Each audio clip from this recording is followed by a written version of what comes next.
दिसत नाही. सत्ताधारी पक्षातल्या सुधीर मुनगंटीवार यांनी म्हटलंय गैरहजर मंत्र्यांवर थेट बिबटे सोडा. एकंदरीत गांभीर्य या अधिवेशनाचं नसल्याचं वारंवार सिद्ध होत आहे. कुठे कुत्रे पकडा, कुठे बिबटे सोडा, यावरच हे अधिवेशन जे आहे याची बोळवण ही सुरू आहे.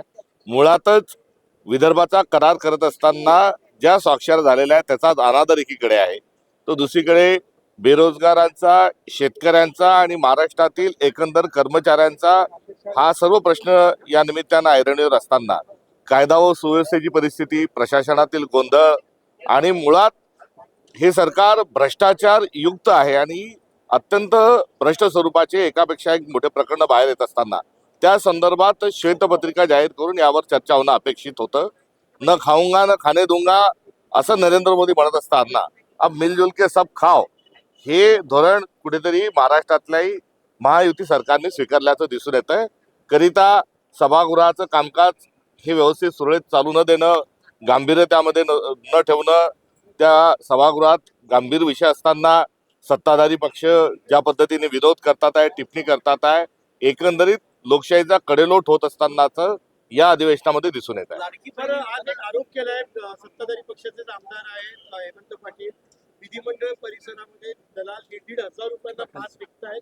सत्ताधारी पक्षाचे आमदार आहेत आरोप करतात. आता सत्ताधाऱ्यांनीच केलेले जे आरोप आहे आता तरी डोळे उघडा. आणि हे भ्रष्टाचारयुक्त सरकार असल्यामुळे पास पासून तर मोठ्या मोठ्या लाडक्या ठेकेदारांपर्यंत भ्रष्टाचार हेच त्यांचं ब्रीदवाक्य आहे. सर, आपण पाहतो की मागच्या अधिवेशनामध्ये वरच्या खालच्या सभागृहाला विरोधी पक्ष नेता नव्हता, मात्र आता आपण पाहतो की दोन्ही सभागृहांमध्ये विरोधी पक्ष नेता नाहीये आणि त्याच्यामुळे ही परिस्थिती आलेली आहे. लोकशाहीची थट्टा ही देवेंद्र फडणवीसांनी आणि एकंदरीत महायुतीच्या सरकारने ही लावलेली आहे. बोलत असताना विरोधाभास आहे. पुढे 10% आमदार असल्याचा कायदा नसताना त्याचा दाखला दिला जातोय, मात्र वरच्या सभागृहात 10% सदस्य संख्या असतानाही, प्रस्ताव असतानाही विरोधी पक्ष नेता दिला जात नाही. त्यामुळे खालच्या आणि वरच्या सभागृहात दोन्ही ठिकाणचे प्रस्ताव आहेत, मात्र लोकशाहीच्या नुसार हे भारताच्या संविधानाच्या नुसार कामकाज हा पुढे न्यायचं नाही, तर हम करे सो कायदा या अनुषंगानं हा रेटायचा आहे.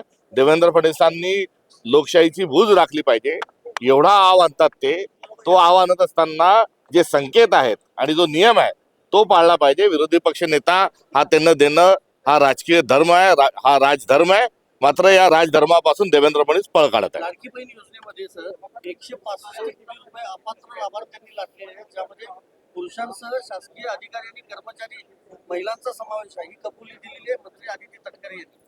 ही अशा स्वरूपामध्ये बोगस लाभार्थी दाखवणारे अधिकारी कोण होते त्यांच्यावर कारवाई प्रशासनाने केली पाहिजे.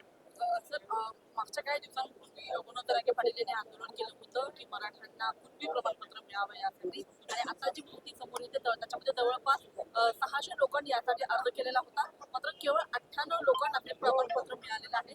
हा आकडा बघता तुम्हाला असं वाटत नाही हा खूप कमी आहे, किंवा मग प्रशासन सरकार देण्यामध्ये लोकांना प्रमाणपत्र कमी पडतंय?